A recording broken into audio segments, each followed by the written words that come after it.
तो मुल्क के क्या हालात होंगे।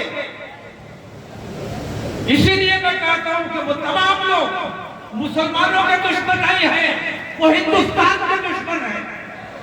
और जो हिंदुस्तान का दुश्मन है उसका ठिकाना जेल होना चाहिए, लेकिन हुकूमत उसकी सरपरस्ती करती है। मतलब यह कि हुकूमत फिरकापरस्ती फैलाने का काम करती है। तासुब और नफरतों का माहौल हुकूमत ने मुल्क में बनाया हुआ है। मैं खासतौर से एक सवाल मैंने कई जगह नरेंद्र मोदी जी से किया है।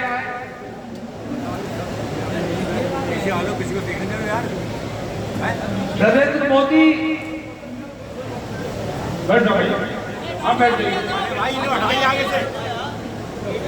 नरेंद्र मोदी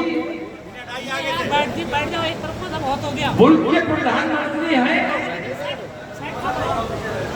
या एक समाज के प्रधानमंत्री हैं?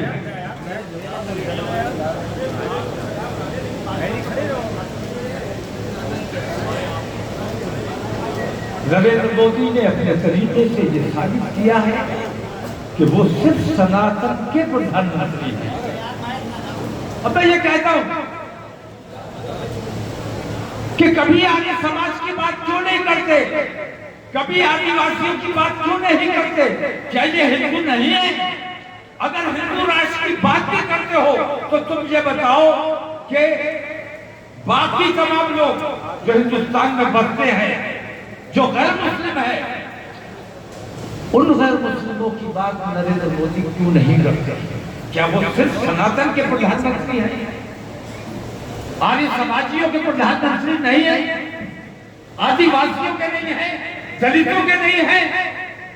और अगर सनातन के प्रधानमंत्री है तो बताओ सनातन धर्म के मुताबिक शूद्रों का स्थान क्या है?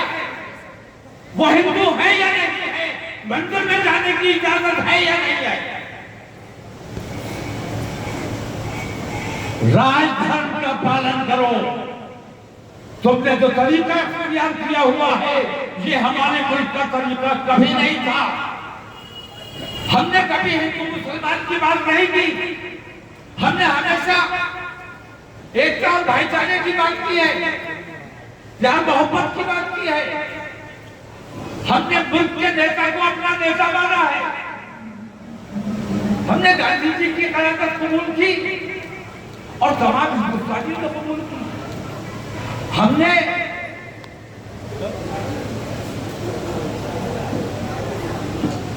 जवाहरलाल नेहरू को अपना नेता माना, पूरे मुल्क ने नेता माना।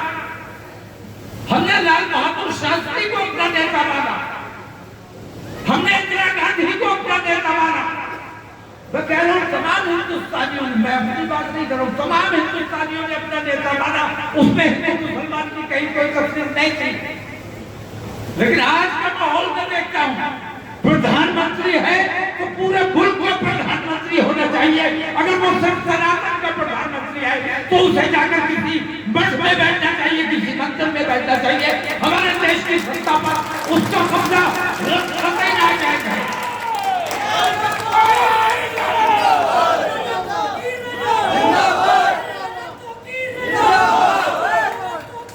मुल्क में जो बेईमानियां हो रही हैं, नरेंद्र मोदी उन तमाम की सरपरस्ती करने का काम कर रहे हैं। रसूल आज़म की शान में गुस्ताखी होती है, ये फिरका परास्त उनके सर पर हाथ रखते हैं। लिंचिंग होती है, ये फिरका परास्त उनके खिलाफ कार्रवाई नहीं करते। हिंदुस्तान में दो कानून चल रहे हैं। मैं हिंदू समाज से पूछता हूं कि बताओ आज तक किसी मुसलमान ने किसी हिंदू देवी देवता की शान में कोई गुस्ताखी की है? लानत है तुम्हारे ऊपर, अपने आप को हिंदू कहते हो। अगर सच्चा हिंदू होगा तो किसी भी मजहब के रहनुमा के खिलाफ मुंह से जबान से आवाज नहीं निकाल सकता। अगर हिंदू है तो हिंदू बनकर रहना तुम्हारी जिम्मेदारी है। मुल्क में बदअमनी फैलाना, फिरकापरस्ती फैलाना, नफरतें फैलाना, ये जो माहौल बनाया जा रहा है इसके लिए तन्हा नरेंद्र मोदी जिम्मेदार नहीं है। इसलिए मैंने ये तय किया है कि गली गली मेरे पास बहुत लोग आते हैं कि भैया मैं ऐसा हो गया, गुस्ताखी हो गई, धरना दे दे, ज्ञापन दे दे। मैंने कहा हजारों बार तुमने ज्ञापन दिया है, हजारों बार धरना दिया है, बताओ कभी किसी धरने का कोई नतीजा निकला? कुरान की बेहुरमती हुई? हमने धरना दिया, एहतजाज किया, ज्ञापन दिया, क्या हुआ?